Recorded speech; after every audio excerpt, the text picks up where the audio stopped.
Bonjour à tous, du coup Joseph, software engineer chez Fieldbox, et aujourd'hui on va vous présenter l'app qu'on a construit avec Aegis, donc pour l'extraction automatique d'exigences et l'analyse de programmes.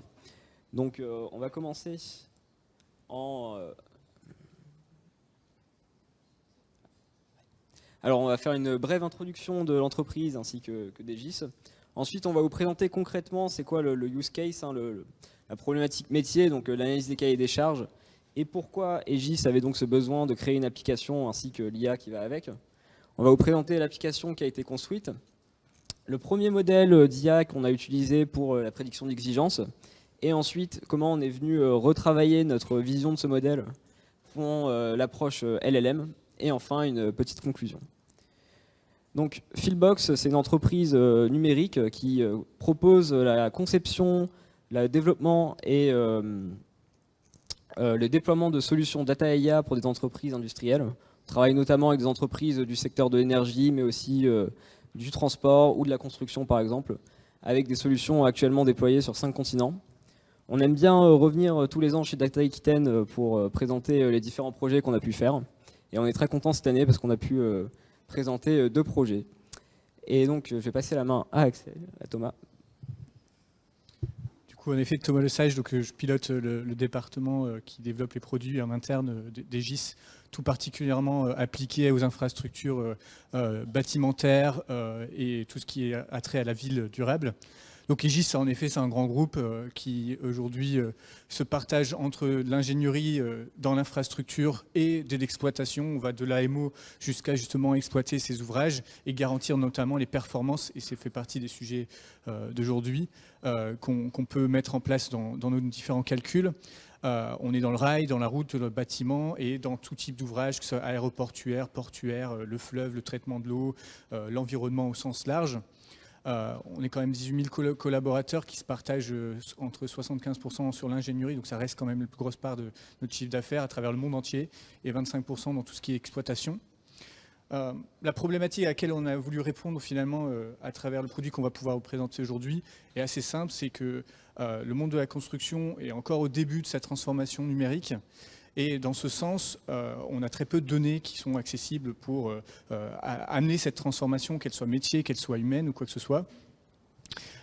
Et en l'occurrence, notre problématique actuelle de rapidité, c'est à partir des exigences qui nous sont fournies par le client, de lui donner le plus rapidement possible des choix techniques qui soient valables et qu'on puisse mesurer facilement, et notamment sur 3 critères qui sont les plus importants aujourd'hui: le coût, l'énergie et le carbone. Et pour cela, en fait, on a besoin en effet de pouvoir, à partir des exigences de nos clients, réussir à retracer pourquoi est-ce qu'on a fait ce choix, comment est-ce qu'on a mesuré ce choix, et ainsi capitaliser sur ces données et les amener en phase amont, et ainsi conseiller nos clients toujours de manière de plus en plus pertinente. Donc le produit qui va vous être montré est un produit assez simple qui part de ces exigences qui sont en fait extraits de cahiers des charges, et à partir de quoi, comment est-ce qu'on extrait ces exigences de manière numérique.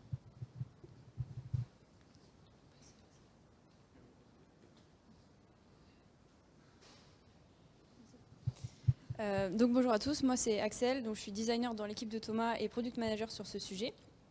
Donc qu'est-ce qui se passe aujourd'hui?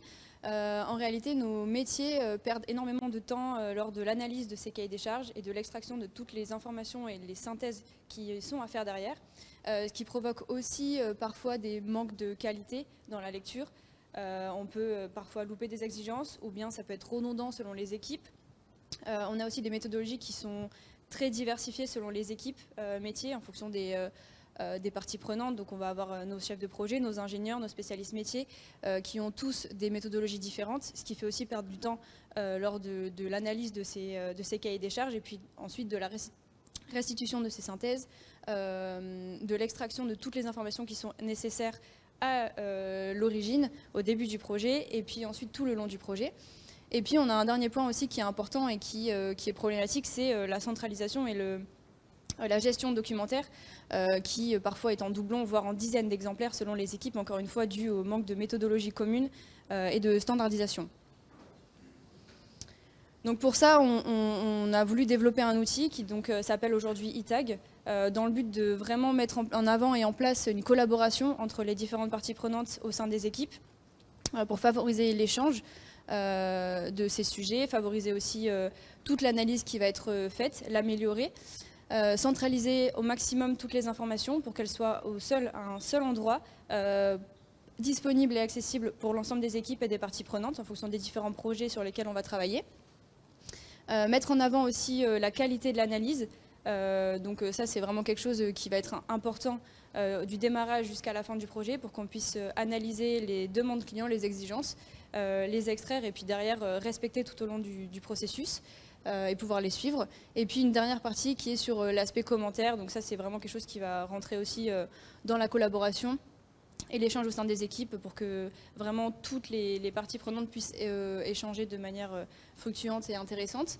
Et donc pour ce faire, on a l'IA qui va être vraiment une clé du sujet et de l'outil qui va nous permettre d'extraire ces exigences à l'intérieur des cahiers des charges, d'en réaliser des synthèses grâce à la classification intelligente qui, elle, va être menée, comme on va le voir par la suite, grâce à des catégories métiers qu'on a créées. Et puis tout ceci en automatisant un maximum de tâches qui aujourd'hui n'avaient pas vraiment de valeur ajoutée pour nos métiers. Et la troisième partie qu'on a voulu mettre en avant aussi, c'est tout l'aspect numérique responsable qui lui est venu plutôt naturellement au final au sein du projet, puisque en apportant une standardisation et des méthodologies communes, du coup on réduit énormément aussi toutes les actions qui sont néfastes, comme l'impression du papier en multiples selon les équipes, en des dizaines voire centaines d'exemplaires selon les projets et selon la masse d'exigences qu'on a à traiter. Pareil, au niveau de la conception, on a eu une approche très légère et responsable, que ce soit au niveau de l'outil en lui-même ou au niveau du code. On a voulu vraiment apporter quelque chose un code léger, une interface qui est simple, un design system qui lui aussi est simple avec un minimum d'animation pour faire en sorte que toute la navigation se fasse de façon très accessible, déjà pour nos métiers, pour l'appropriation, parce que c'est beaucoup plus simple, et puis en plus de ça, pour avoir un code beaucoup plus léger, et puis que ce soit des choses qui, derrière, niveau gouvernance, soient beaucoup plus accessibles. Et la centralisation, du coup, c'est le dernier point. Là, on est plus sur de l'aspect stockage, où vraiment, on favorise un seul et même endroit pour l'ensemble des documents d'un projet, accessible à tous. Donc on va passer vers la partie un peu plus intéressante qui est donc eTag, l'outil applicatif. Donc c'est un outil web qui est disponible donc pour nos chefs de projet, nos ingénieurs et nos spécialistes métiers. Donc là, c'est une fois qu'on est rentré et qu'on a créé notre projet, on arrive sur un endroit où on va pouvoir déposer l'ensemble de notre corpus documentaire qui va constituer le projet. Ensuite, comme vous pouvez le voir à l'étape 1, en gros, la première chose à faire, c'est de lancer l'analyse pour que l'IA fasse son travail de surlignage en fait, de ces exigences. Donc c'est ce que vous voyez dans la partie 2. Une fois que cette analyse est faite, on va pouvoir vérifier et regarder tout le travail qu'a fait l'IA. Le but, c'est vraiment pas que l'IA agisse comme un outil magique, mais que vraiment ce soit un complément et une assistance au travail de nos métiers dans le bâtiment. Et donc, juste après que l'IA ait analysé ça, ici, nous, on a ajouté des spécificités qui sont métiers. L'IA va pouvoir prédire 3 catégories métiers qui, elles, vont être attachées à une exigence. Donc, par exemple, une exigence qui est dans le domaine de la structure, ça va être rattaché à une exigence structure. Donc ça, l'IA peut nous le prédire. C'est à nous de cocher, de valider cette exigence. On peut aussi la supprimer si jamais il y a toujours une marge d'erreur dans le travail de l'IA. Donc on peut bien évidemment la supprimer si jamais ce n'en est pas une. Et ensuite, on a d'autres spécificités métiers qui sont beaucoup plus apporter une importance. Est-ce que cette exigence est obligatoire, interdite, facultative? Et puis favoriser toujours l'échange en ajoutant des commentaires si besoin. Pour ces exigences-là, une fois que le travail a été fait, on a un petit check qui nous assure qu'on a vraiment validé cette exigence-là et qu'on a apporté une catégorie, donc elle figure juste à côté. Et la dernière étape, c'est de pouvoir visualiser cette synthèse de l'ensemble de notre travail. Donc on va visualiser uniquement les exigences qu'on a vérifiées, d'où vraiment ce travail en collaboration étroite entre l'IA et le métier. Ici, on va pouvoir filtrer en fonction de nos spécialités. Donc, est-ce que moi, je suis un ingénieur plutôt de structure et un ingénieur plutôt sur l'environnement, etc. On va pouvoir vraiment regarder ce qui nous concerne pour prendre en compte et ensuite interpréter et réutiliser au sein du projet. On a toujours la fonction commentaire et puis on a un aspect aussi qui est très intéressant, c'est la revue spécialiste. Donc là, ça va indiquer au chef de projet ce qui a été revu ou ce qui a été dérogé par les spécialistes en apportant une certaine justification bien évidemment.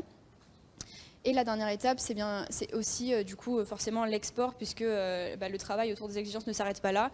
On a besoin aussi derrière d'en réaliser un vrai suivi. Donc on exporte cette synthèse-là pour l'interpréter et l'utiliser tout au long du projet.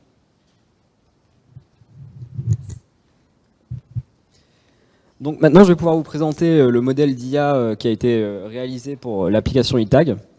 Donc pour commencer, comme tout problème data, en fait, il va falloir se concentrer sur le dataset. Et donc là, on a deux problèmes qui vont se présenter à nous.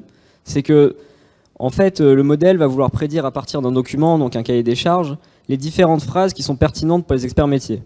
Et donc on a la classification multicatégorie qui va se présenter à nous, mais il va falloir établir le dataset pour qu'on puisse faire notre entraînement supervisé. Donc comment ça s'est passé? C'est d'abord on a constitué un corpus de 63 programmes différents qui sont chacun définis par des thèmes de construction, par exemple les hôpitaux ou les habitations. Et dans ces corpus, on va retrouver à peu près 73 000 phrases. Mais évidemment, dans ces 73 000 phrases, elles ne sont pas toutes pertinentes, donc il va falloir les labelliser par la suite.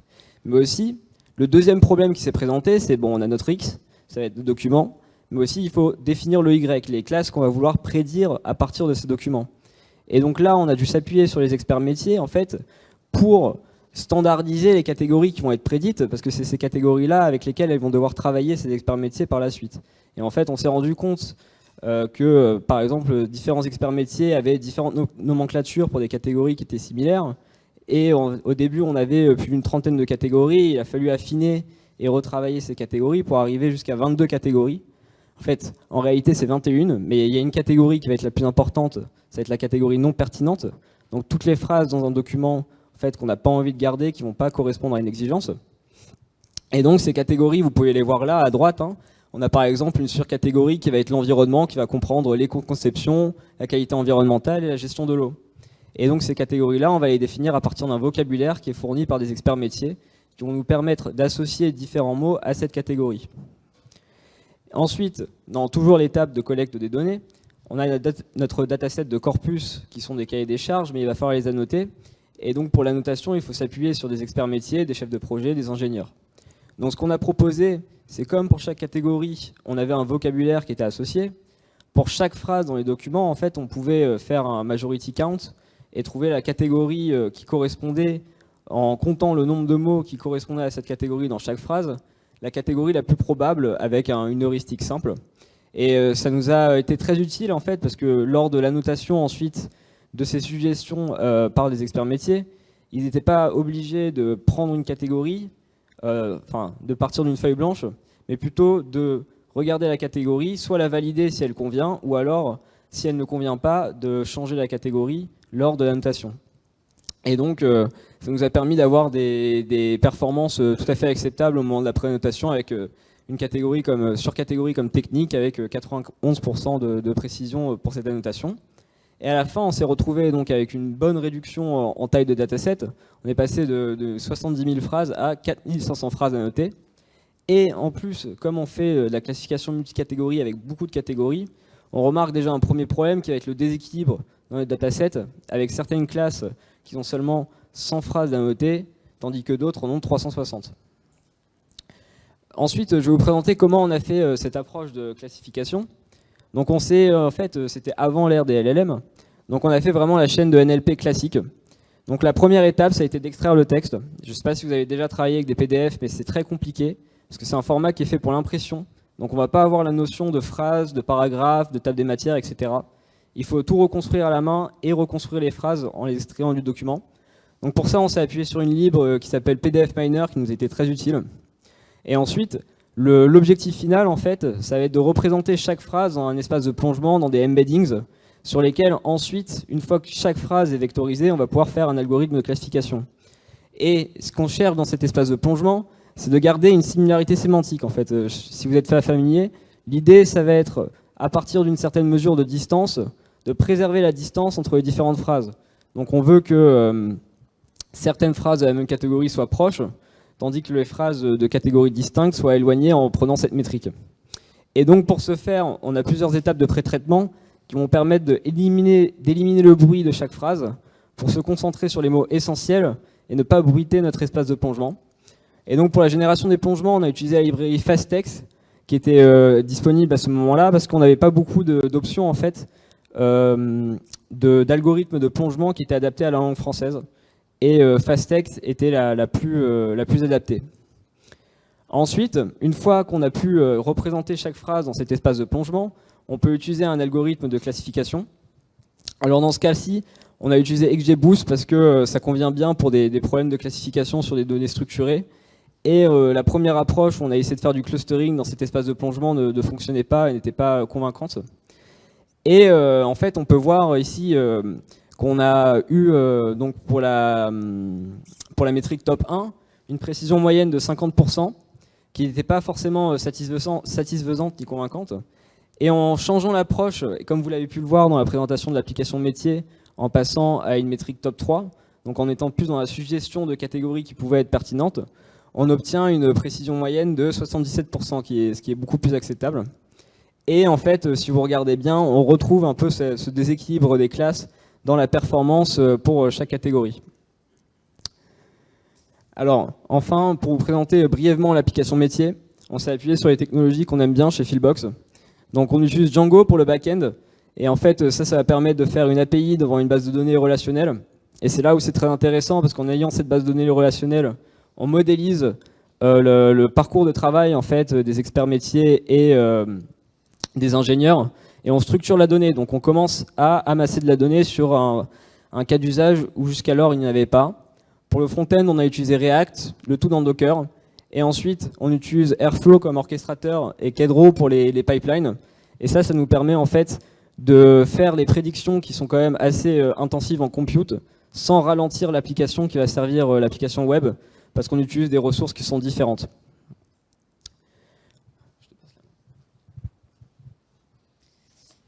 Donc pour vous donner quelques éléments de feedback et de retour à ce stade où on l'était, on a validé entre guillemets le fond en fait, de cet outil, donc tous les valeurs ajoutées vraiment purement métier, à savoir la collaboration, la synthèse, l'export aussi de cette synthèse. Toute la valeur ajoutée a été perçue par nos métiers. Le seul point qui a été négatif et qui a amené une sorte de perception négative, c'était les irritants techniques liés du coup à la technologie. Il y a beaucoup de faux positifs en fait qui sont revenus, ce qui fait que dans la documentation, énormément de phrases étaient surlignées et en fait ça devenait un travail assez fastidieux de revenir vérifier chacune des exigences surlignées par l'IA. Et donc toute la marge d'erreur qu'on avait dit où on pouvait venir supprimer si jamais c'était pas pertinent, en fait cette tâche-là prenait beaucoup trop d'importance par rapport à ce que nous on voulait comme valeur ajoutée.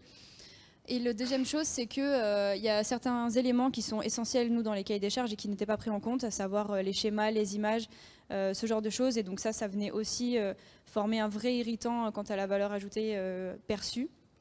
Et puis, il y a aussi d'autres éléments, des besoins qui ont émergé en fonction de ces premiers tests, qui sont devenus complémentaires, mais aussi essentiels lors de l'usage de cet outil-là. Ça va être des choses où on a besoin d'avoir des analyses à différents niveaux de détail en fait, de nos cahiers des charges, donc d'avoir des synthèses de nos documents, de pouvoir les interroger. Et ça, c'est des choses qui sont complémentaires, qui aujourd'hui ne figuraient pas avec la technologie qu'on avait.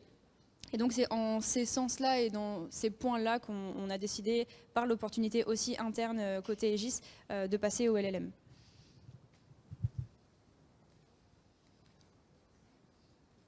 Et donc on va vous faire un petit retour d'expérience sur l'intégration de cette technologie LLM dans l'app eTag, qui a donc vu vraiment une évolution entre les approches NLP traditionnelles, où on fait des algorithmes, on fait pas mal de pré-traitement et ensuite on fait de la classification, à l'utilisation de ces LLM.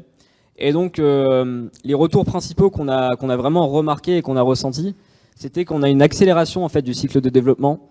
Quand on passe de l'idée à la mise en place d'une prédiction, ça va beaucoup plus vite, notamment parce qu'ici, on s'appuyait sur Azure OpenAI, et donc vraiment, on permet d'itérer vraiment très rapidement entre différentes stratégies, et aussi, ça permet de tirer avantage des capacités en zéro shot en fait, des LLM. Mais on a eu des nouvelles choses à prendre en main, hein. Notamment par exemple les paramètres qui vont changer. C'est des nouvelles choses à comprendre, par exemple la taille du chunking qui pourrait être très importante, mais aussi les différentes stratégies de prompt ou les choix des différents LLM pré-entraînés qui peuvent être proposés. Et au niveau de la mise en place d'une infrastructure de déploiement, c'est aussi des contraintes à intégrer. Par exemple, là, nous, on s'est appuyé sur Azure, mais il faut savoir que pour arriver à des prédictions en temps raisonnable avec une gestion des coûts, il faut s'y prendre à l'avance, enfin, prévoir la stratégie. Et donc, si vous vous souvenez de notre ancienne chaîne de pré-traitement, en fait, on va juste garder la brique d'extraction du texte avec PDF Miner, et tout le reste va être remplacé par le chunking du texte. Et ça a notamment un avantage en sachant qu'on travaille avec le format PDF, c'est-à-dire que le chunking, on va venir diviser notre texte en plusieurs morceaux de taille égale, et donc on a moins cette contrainte de reconstruction du texte. On peut venir vraiment le donner en prompt au LLM sans trop se soucier de à quel endroit il était dans le document. Et ensuite, plutôt que de faire des plongements, on va faire une prédiction avec le LLM avec un prompt pour faire pour chaque catégorie une classification binaire. Et en faisant cet enchaînement, on arrive à reproduire, par exemple, la classification NLP qu'on faisait avant. Et donc, enfin, ça peut sérialiser la réponse et venir le poster sur l'application. Et donc, comment, en fait, ça vient s'interagir dans notre architecture? Avant, on utilisait un orchestrateur et Kedro pour faire des pipelines de prédiction. Maintenant, on va utiliser, en fait, tout un service qui a été mis en place par Regis, qui vient proposer une plateforme d'interaction avec les LLM Azure. Et donc, eux vont proposer une multitude d'endpoints, hein, pas que la prédiction d'exigence, mais par exemple les résumés, les questions sur les documents. Et nous, on va pouvoir, à partir de l'application, requêter cette interface, et eux vont nous poster sur l'application les réponses. Et ça nous permet en fait de découpler vraiment la logique d'IA de l'application et de pouvoir itérer plus rapidement et de tester de nouvelles solutions IDA pour eTag. Du coup, pour conclure, en effet, on a atteint notre objectif global, puisqu'en effet, l'outil est plutôt très simple. Il reproduit exactement ce que nos collaborateurs faisaient avant, c'est-à-dire au lieu de surligner de manière papier, ils le font avec un outil numérique. On a amené la couche IA qui nous a permis de aussi tester en interne comment est-ce que justement ce genre de technologie était pertinente ou non dans tout ce qui est traitement de texte. Avec la maturité et tout ce qu'on a pu apprendre, justement, ça a permis aussi de réitérer et de comprendre sur d'autres applications qu'on était en train de mettre en place ce qu'il fallait et ce qu'il ne fallait pas faire. Et pour finir, on avait vraiment une problématique de scalabilité. Le LLM nous a vachement aidé là-dedans, dans le sens où on est quand même un groupe international. On l'avait d'abord entraîné sur du français, et là, en l'occurrence, ça lui permet de l'adapter à toute forme de langue et de nous apporter aussi d'autres opportunités, comme faire du résumé de texte ou des situations de questions-réponses, donc interagir avec le document de manière complètement différente aussi. Donc, c'est quelque chose qu'on est en train d'intégrer. On n'a pas encore le retour d'expérience. Peut-être que l'année prochaine, on pourra vous partager justement ce retour d'expérience. Merci.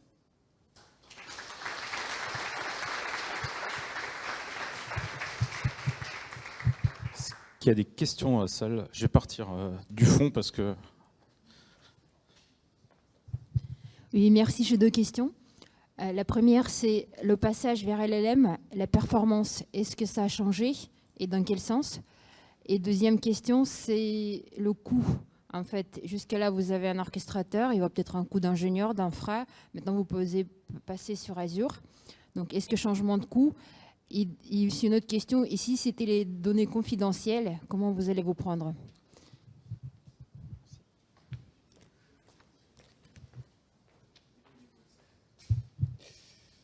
Au sujet des performances, c'est un peu dur de vous répondre puisqu'on est en cours d'intégration, donc les premiers tests vont se lancer au fur et à mesure. Je pense que ce que ça va surtout nous permettre de faire, et la raison pour laquelle on est passé principalement en LLM, c'est que le découpage via la technologie précédente faisait qu'on avait vraiment des morceaux de phrases qui étaient sélectionnés, et lire ces morceaux de phrases représentait énormément de temps. Alors qu'avec le LLM, on espère pouvoir avoir plutôt des synthèses, et donc des morceaux de texte globaux qui soient synthétisés, qui fait que voilà, on a beaucoup moins de relecture à faire juste après. Donc, bon, je ne réponds pas complètement à votre question parce que je n'ai pas forcément toute la réponse. Et sur le sujet du coût, la technologie, ce qu'on a construit en interne, c'est une plateforme au sens large. Donc, c'est plutôt une API qui est mise à disposition de eTag, comme elle est aussi à disposition de plein d'autres technologies qu'on a en interne. Donc, on va réduire en effet le coût de développement dans le sens où il va répondre à beaucoup plus de cas d'usage. Néanmoins, pareil, il faudrait refaire un peu le calcul après coup. Est-ce que le fait de faire travailler ça sur des serveurs internes, parce que Azure nous propose quand même de centraliser ça de manière détachée, parce qu'en effet, on travaille sur tout type d'ouvrages, que ce soit des centrales nucléaires, des prisons ou des choses en genre, où on ne peut pas partager ce forme de données. Alors, il y a des projets sur lesquels on ne peut pas le faire, mais on a en tout cas les conditions nécessaires pour prouver à nos clients qu'on va pouvoir garder ça en interne. Je ne sais pas si ça répond complètement à... Je n'ai pas toutes les réponses forcément à vos questions. Il faut qu'on teste et il faut qu'on aille encore plus loin dans le processus dans tous les cas. Toute dernière question. J'ai une question au fond, je suis désolé.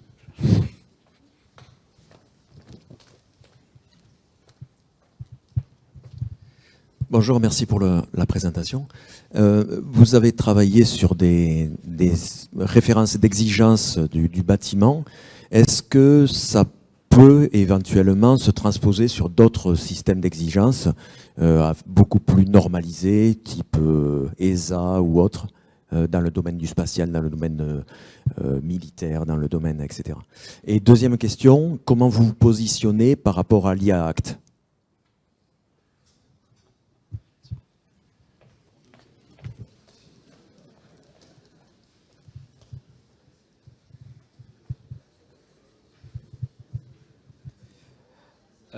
Pour commencer à répondre à la première question, en fait, justement, ce qu'on voulait montrer, c'était le gros avantage du LLM, c'est que quand on entraîne un modèle précédemment en NLP, on avait besoin du dataset pour faire ses prédictions, et donc c'était très difficile de transposer ce qui a été construit pour, dans ce cas, Bâtiment France, vers un autre secteur d'activité. Et la contrainte se présente. Et dans ce cas du LLM, on peut tirer parti des bonnes performances en zéro shot et en one shot pour transposer un modèle qui marchait bien dans un secteur d'activité vers un autre. Pour la question sur le Data Act, malheureusement, on n'a pas le temps, mais ça sera pour une prochaine fois.